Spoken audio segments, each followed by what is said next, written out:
ഇസ്ലാമിക കലണ്ടറിലെ 9ാം മാസമാണ് റമദാൻ. ഇസ്ലാം മതത്തിൻ്റെ അടിസ്ഥാന ശിലകളിൽ 4ാമത്തേതാണ് റമദാൻ മാസത്തിലെ വ്രതാനുഷ്ഠാനം. ഈ പുണ്യമാസത്തിൽ അന്നപാനീയങ്ങൾ ഉപേക്ഷിക്കുന്നതോടൊപ്പം ദുഷ്പ്രവർത്തികളിൽ നിന്നും ദുഷ്ചിന്തകളിൽ നിന്നും വിശ്വാസികൾ മാറി നിൽക്കണം.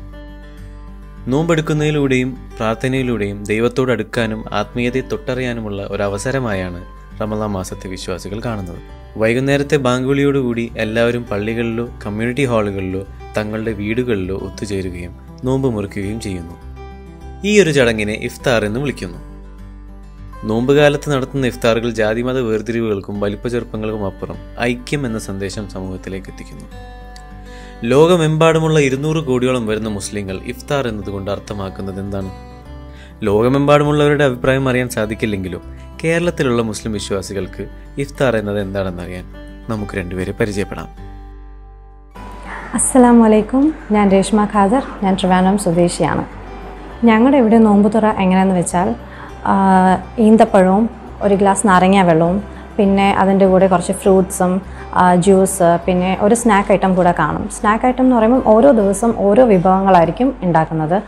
ചില ദിവസങ്ങളിൽ കിണ്ണത്തപ്പം, പിന്നെ ചട്ടിപ്പത്തിരി, കട്ട്ലറ്റ്, സമൂസ, സാൻഡ്വിച്ച്, അങ്ങനെ ഓരോ ദിവസവും ഓരോന്നാണ് ഉണ്ടാക്കുന്നത്. അതിനുശേഷം നമസ്കാരത്തിന് ശേഷമാണ് നമ്മൾ മെയിനായിട്ട് ഫുഡ് കഴിക്കുന്നത്. അത് ഒന്നുകിൽ ചുക്കുകഞ്ഞിയും മരിച്ചിനിയും ആയിരിക്കും, അല്ലാന്നുണ്ടെങ്കിൽ രാത്രിയത്തെ പലഹാരമായിരിക്കും. അസ്സലാമു അലൈക്കും. എൻ്റെ പേര് ബനാസിൻ സഞ്ജീവ്. ഞാൻ കണ്ണൂർ സിറ്റിയിലാണ് താമസിക്കുന്നത്. ഞാൻ നോമ്പ് തുറക്കാൻ അധികം ഉണ്ടാക്കുന്ന കടികൾ എരിവുള്ളതാണ് കുട്ടികൾക്ക് ഇഷ്ടം.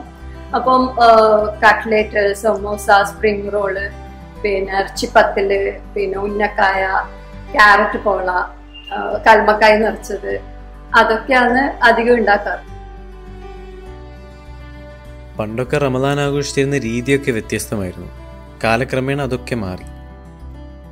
പക്ഷെ ഇപ്പോഴും മാറാത്തൊരു സംഭവമാണ് എല്ലാവരും കൂടി ഒത്തുകൂടുന്നതും പരസ്പരം നല്ല ഭക്ഷണം പങ്കുവെക്കുന്നതും.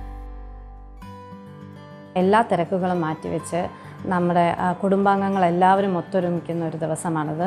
അത് ഞങ്ങൾക്ക് മസ്റ്റാണ്. അന്നൊരു ബഹളം തന്നെയായിരിക്കും ആ വീട്ടിൽ, ഒരു ആഘോഷം പോലെയാണ്. പ്രത്യേകിച്ച് നമ്മൾ കുട്ടികൾക്ക് വലിയൊരു സന്തോഷമാണ് അതൊക്കെ. പിന്നെ ഫാമിലി മെമ്പേഴ്സ് എല്ലാവരും എന്തെങ്കിലുമൊക്കെ ഒരു സ്പെഷ്യൽ ഫുഡ് ഐറ്റം കൊണ്ടുവരും. ഞങ്ങളുടെ വീട്ടിൽ നിന്ന് യൂഷ്വലി കട്ട്ലറ്റാണ് കൊണ്ടുപോകുന്നത്. പിന്നെ ഞങ്ങൾ കുട്ടികളെല്ലാവരും കൂടെ ചേർന്ന് എന്തെങ്കിലുമൊക്കെ ഒരു ഫുഡ് ഐറ്റം ഉണ്ടാക്കും. അപ്പം കിച്ചണിൽ കയറി അത് ഫുൾ അലങ്കോലമാക്കുന്നതെല്ലാം ഒരു രസമായിരുന്നു ഫുള്ള്. എൻ്റെ ചെറുപ്പകാലത്തെ നോമ്പ് ഓർമ്മ എന്താന്ന് വെച്ച് കഴിഞ്ഞാൽ നമ്മൾ കൂട്ടുകുടുംബമായിരുന്നു. അന്നേരം ഒരു ഉച്ച കഴിയുമ്പോഴത്തേക്ക് ഉമ്മ, ഉമ്മാമ, ഇളമ എല്ലാവരും കൂടി അടുക്കളയിൽ ഒരു ഇറങ്ങലാണ്. പിന്നെ നമ്മളെ വീട്ടില് എല്ലാവർക്കും ഇഷ്ടമുള്ള കടിയാന്ന് സമൂസയും പിന്നെ പരിപ്പിന്റെ അടിയും. അപ്പം ഒരാൾ ഒരു ഭാഗത്തുനിന്ന് പരത്തുന്നുണ്ടാവും, ഒരാൾ ഒരു ഭാഗത്തുനിന്ന് പിന്നെ കൂട്ടുന്നുണ്ടാവും, സമൂസ കൂട്ടുന്നുണ്ടാവും, പിന്നെ ഒരാള് പല്ലെടുക്കുന്നുണ്ടാവും. അങ്ങനെയാന്ന് വെച്ച് കഴിഞ്ഞാല് ഒരു മുറ നിറച്ചിലും പിന്നെ സമൂസ, ഒരു മുറ നിറച്ചിലും പിന്നെ പരിപ്പിന്റെ അട, അങ്ങനെയാണ്. അതിന്റെ ഒരു കാലമായിരുന്നു. ഇത്ര കാലമായിട്ടും ഒരു മാറ്റവും വരാത്ത ഒരു കാര്യം എന്താന്ന് എനിക്ക് തോന്നുന്നത്, നമ്മളെ മതപരമായ കാര്യത്തിൽ ഒരു മാറ്റവും വന്നിട്ടില്ല. പക്ഷെ ഭൗതിക കാര്യത്തിൽ പല മാറ്റങ്ങളും കാലത്തിനനുസരിച്ച് മാറിയിട്ടുണ്ട്. ഇപ്രാവശ്യം പാൻഡമിക് ഒക്കെ ആയതുകൊണ്ട് ആഘോഷങ്ങളൊക്കെ ഒന്ന് കുറയ്ക്കേണ്ടി വന്നു. എന്നിരുന്നാലും ഫാമിലിയായിട്ടും അടുത്തുള്ളവരായിട്ടും ആഘോഷിക്കാൻ പറ്റുന്നത് തന്നെ ഒരു വലിയ ഭാഗ്യമായിട്ട് കാണുന്നു. സാധാരണ പെരുന്നാൾ നമസ്കാരത്തിന് നമ്മൾ പോകുമ്പോൾ നമ്മുടെ കുടുംബാംഗങ്ങളെ എല്ലാവരെയും കണ്ട് അതൊരു വേറൊരു സന്തോഷം തന്നെയാണ് അന്നത്തെ ദിവസം എന്ന് പറഞ്ഞാൽ. അതെല്ലാം ഇപ്രാവശ്യം സാധിക്കുമോ എന്ന് തന്നെ അറിയില്ല. അതൊക്കെ നമ്മൾ ഒരുപാട് മിസ് ചെയ്യും എന്നാണ് എനിക്ക് തോന്നുന്നത്.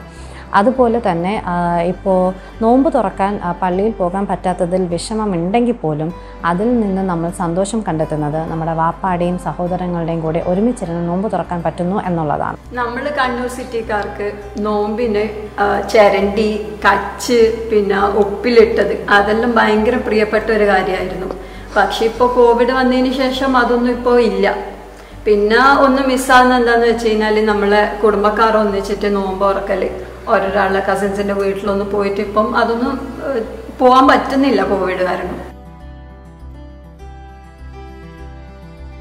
അടുത്ത വർഷം ഇൻഷാ അല്ലാ ഈ കോവിഡൊക്കെ മാറി എല്ലാം പഴയതുപോലെ ആകാനും എല്ലാവർക്കും പള്ളിയിൽ പോയി നമസ്കരിക്കാനും എല്ലാ ആഘോഷങ്ങൾക്കും ഒത്തുചേരാനും അതുപോലെ തന്നെ പെരുന്നാൾ നമസ്കാരവും തറാവിക്ക് പോകാനും എല്ലാത്തിനും നമുക്ക് സാധിക്കട്ടെ എന്ന് ഞാൻ വിശ്വസിക്കുന്നു. അതിന് അല്ലാഹു നമ്മളെ അനുഗ്രഹിക്കട്ടെ ഇൻഷാ അല്ലാ.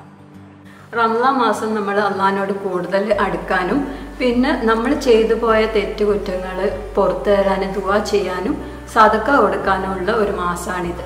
ഇൻഷാ അല്ലാഹ് പഠിച്ചോ സഹായിച്ചിട്ട് അടുത്ത നോമ്പാകുമ്പോഴത്തേക്ക് ഈ മഹാമാരിയൊക്കെ മാറി നമ്മളെല്ലാവരും സന്തോഷത്തോടെ നോമ്പിനെ ഒത്തുചേരാൻ അള്ളാഹു തൗഫീക്ക് നൽകുമാറാകട്ടെ.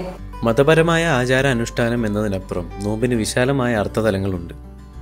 എല്ലാ മതവിഭാഗങ്ങളും സമൂഹവും എല്ലാ കാലങ്ങളിലും തിരഞ്ഞെടുത്തിരുന്ന സ്വയം ശുദ്ധീകരിക്കാനുള്ള ഒരു വഴിയാണ് വ്രതം അഥവാ നോമ്പ്. പലരും പല രൂപത്തിൽ അത് പുലർത്തിപ്പോരുന്നു എന്ന വ്യത്യാസം മാത്രമേ ഉള്ളൂ. ഇസ്ലാമിനെ സംബന്ധിച്ച് ത്യാഗത്തിൻ്റെയും സമർപ്പണത്തിൻ്റെയും സൂചകമാണ് നോമ്പ്.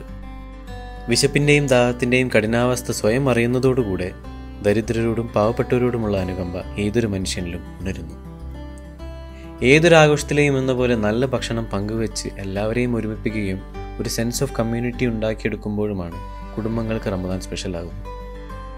ഈ രണ്ട് കുടുംബങ്ങളുടെയും അടുക്കളയിലോട്ടുള്ള ഒരു എത്തിനോട്ടത്തിലൂടെ റമദാൻ ആഘോഷത്തിൻ്റെ യഥാർത്ഥ അർത്ഥം മനസ്സിലാക്കാൻ നമുക്ക് സാധിച്ചു. പക്ഷേ ഇതൊന്നും ക്യാമറയ്ക്ക് പിറകിലുള്ള ഈ രണ്ടുപേരില്ലാതെ സാധിക്കില്ലായിരുന്നു.